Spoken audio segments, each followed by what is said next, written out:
एक बार एक आदमी अपने बगीचे में टहल रहा था तो उसे एक टहनी पर तितली का कोकून लटकता हुआ दिखाई पड़ा। वह व्यक्ति प्रतिदिन उस कोकून को देखने लगा। एक दिन उसने देखा कि उस कोकून में एक छोटा छेद हो गया है। फिर वो व्यक्ति वहीं पर बैठकर और उसे ध्यान से देखता रहा। उसने देखा कि एक तितली उस खोल से बाहर निकलने का बहुत प्रयास कर रही है, लेकिन काफी देर तक प्रयास करने के बाद वो तितली उस छेद से नहीं निकल पाई। फिर तितली एकदम शांत हो गई है और उसने हार मान लिया है।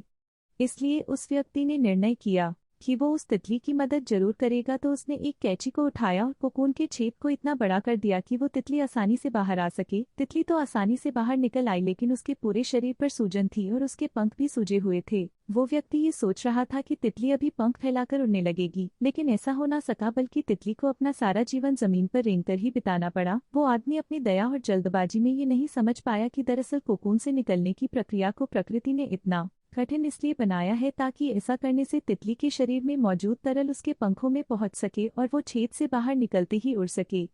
वास्तव में हमारे जीवन में संघर्ष ही एक ऐसी चीज होती है जिसकी हमें सच में जरूरत होती है। यदि हम लोग भी संघर्ष के सब कुछ पाने लगे तो हम भी विकलांग हो जाएंगे।